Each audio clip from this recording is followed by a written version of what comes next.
প্রথমেই বলবো, মহান মুক্তিযুদ্ধের মহান ঘোষক, রণাঙ্গনের মুক্তিযোদ্ধা, আধুনিক বাংলাদেশের রূপকার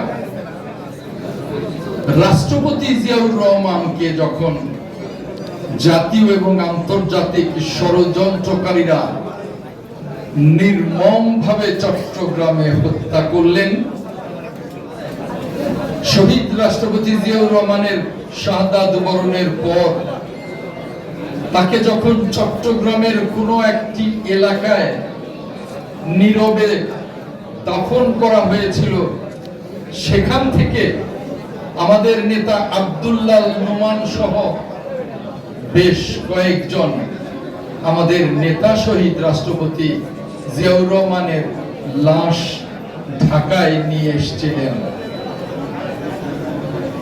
এই জন্যে আমাদের প্রিয় নেতা আব্দুল্লাহ নোমান আমাদের কাছে, শহীদ রাষ্ট্রপতি জিয়াউর রহমানের অনুসারীদের কাছে চিরস্মরণীয় হয়ে থাকবেন। আব্দুল্লাহ নোমান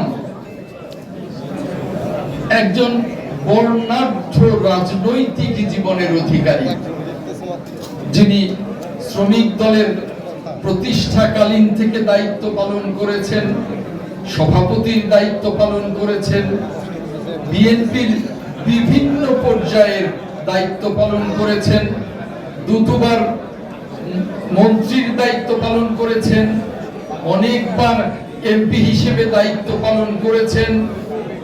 বীর চট্টলার অনেক উন্নয়ন সংগ্রামের তিনি সাথী হয়ে আছেন বীর চট্টলাবাসীর কাছে। তার এই স্মরণ সভায় দাঁড়িয়ে আমি তার পরিবারের প্রতি সমবেদনা জ্ঞাপন করছি এবং তার যে শেষ ইচ্ছে, বাংলাদেশে গণতন্ত্র প্রতিষ্ঠিত হোক, মুক্তিযুদ্ধের মূল চেতনা, যে চেতনার জন্য আব্দুল্লাহ নোমান লড়াই করেছেন রণাঙ্গনে, সেই গণতান্ত্রিক বাংলাদেশ দেখতে চেয়েছিলেন আব্দুল্লাহ নোমান। যে গণতান্ত্রিক বাংলাদেশ প্রতিষ্ঠায় বিএনপি শহীদ রাষ্ট্রপতি জিয়াউর রহমান থেকে শুরু করে দেশনায়ক তারেক রহমান পর্যন্ত বারবার গণতন্ত্র হোঁচট খেয়েছে, বারবার ওই জিয়া পরিবার গণতন্ত্র পুনরুদ্ধারের লড়াইয়ে নেতৃত্ব দিয়েছে।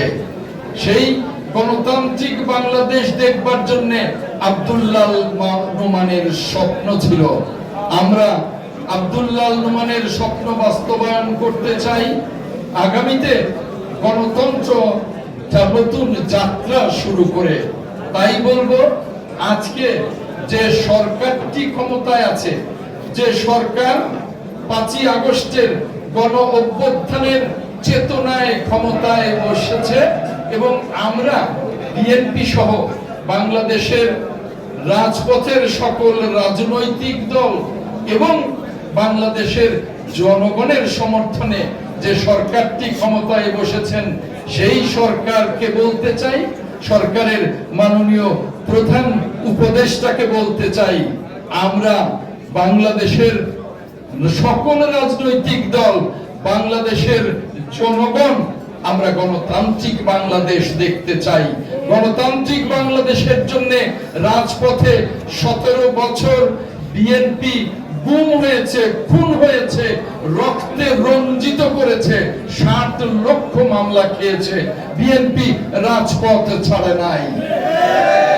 তাই বলবো, আগামীতেও গণতন্ত্রকে নিয়ে যদি কোনো ধরনের ষড়যন্ত্র হয়, নির্বাচনকে নিয়ে যদি কোনো ধরনের তালবানা হয়, দেশকে যদি বিরাজনীতিকরণের কোনো ষড়যন্ত্র, কোনো প্রক্রিয়া শুরু হয়, বিএনপি রাজপথ দখলে নিয়ে জনগণের পাশে থেকে গণতন্ত্রের যাত্রায় ভূমিকা পালন করবে।